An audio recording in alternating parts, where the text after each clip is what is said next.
sat in a hotel room in Kiev, Ukraine, watching Al Jazeera television.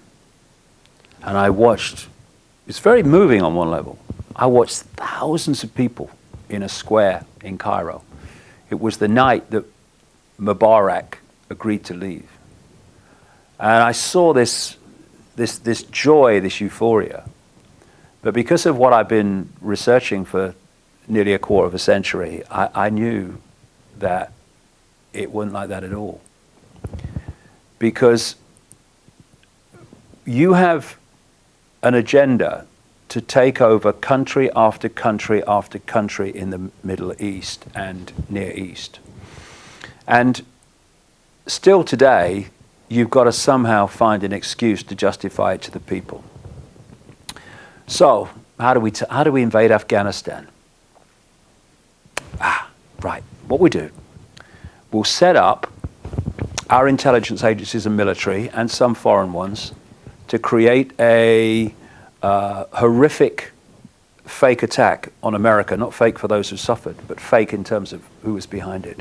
And we'll blame it on 19 Arab hijackers who couldn't fly one-engine Cessnas, but somehow manifested the ability to fly wide-body jets in ways that a Lufthansa pilot, the German airline of 28 years of flying these things, said he could never have done.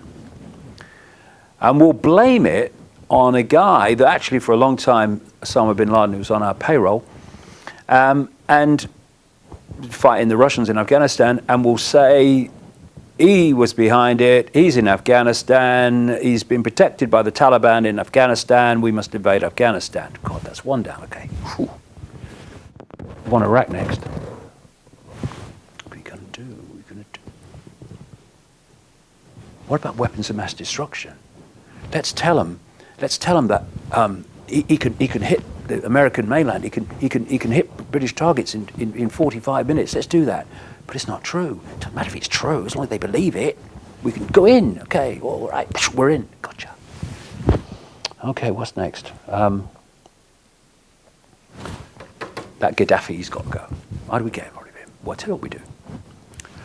We put our people on the ground, and we get people on our payroll, like a guy called Khalifa Hifter, who was on the payroll for 20 years in Virginia of the CIA. We get him over, a Libyan guy, and we'll start a situation where they start shooting at government targets.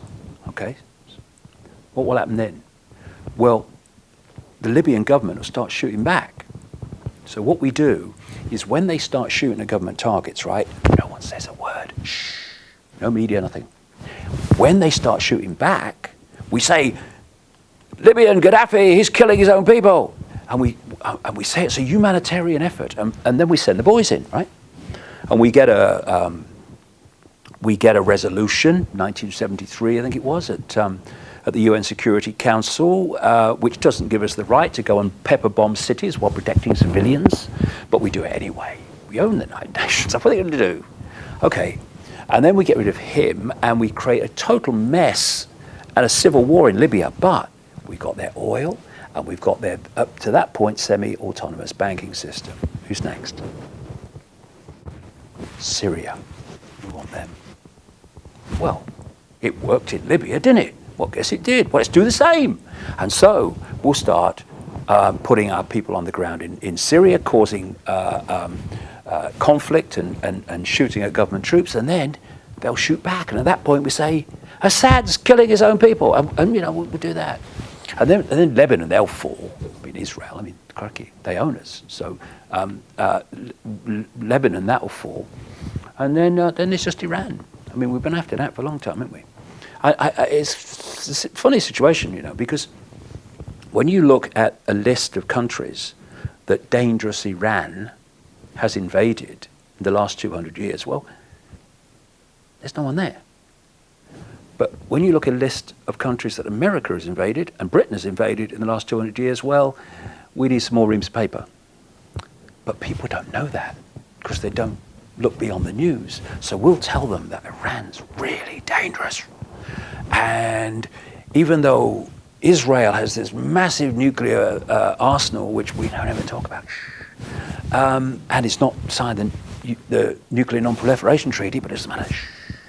We'll tell them that Iran, who doesn't have nuclear weapons, is really dangerous nuclear power. And somehow we'll get a way of going in there. And we've got all that oil, and we own all. Now Pakistan's got no chance. And now we're at the borders with China, and we're moving up to Russia, and we get all that area that we want. We already control Europe, and this is what we do, you see. And so at each point, we need an excuse.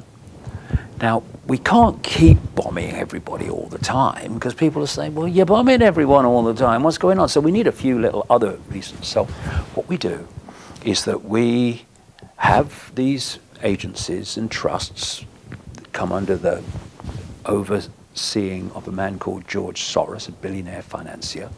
And on the quiet, they train people in the art of civil disobedience, not in a positive way to actually bring freedom, but to provide an excuse to overthrow the regime. So we'll do it in the Ukraine, we'll do it in Georgia. We've got that guy Saakashvili, complete bloody idiot, but he does as he's told, so that's fair enough. We put him in from the Rose Revolution, we call that. We always call it a colour, keep it simple. And then we'll do that in create the Arab Spring in Egypt, and Mubarak, who we used to have drinks with, in the White House. He used to come on holiday with us sometimes. Well, we'll say he's a bad guy now because, he's getting old. He's not used to us anymore. And we'll get rid of him, but we'll keep it the same. And so it goes on. And what we'll do is we'll say that social media played a massive part in this revolution of the people, you see. And what I tell you what we'll do, we'll get a Google executive out of one of the Arab countries, and we'll get him over into Egypt, and we'll let him run the social. Oh, he's a hero, all that stuff, We don't tell him that Google is owned by us, like Facebook is owned by us, or that the head of DARPA, one of the darkest, most sinister organizations in America, and further afield, that is the technological kill more people, mind control more people, technological development arm of the Pentagon. We won't make much of the fact that the head of that has just gone and joined Google. A bit of a career move, that, but it's we've got some other things along the pipeline that we're sure we needed in there, you see. And basically,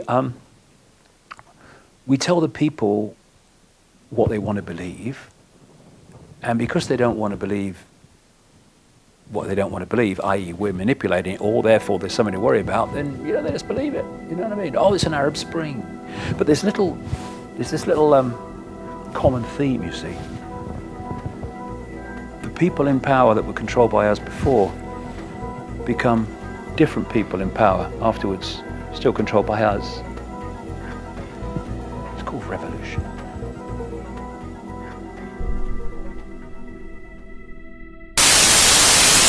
Welcome back to the show. Now, would you pay more than $100 to sit for 12 hours and listen to a man who claims the world is run by lizard aliens? Well, that's not all. Former British TV sports presenter David Icke is telling the audience on his Aussie tour that he believes the moon is a gigantic spacecraft and 9/11 was a conspiracy theory. David joins us now. David, good morning to you.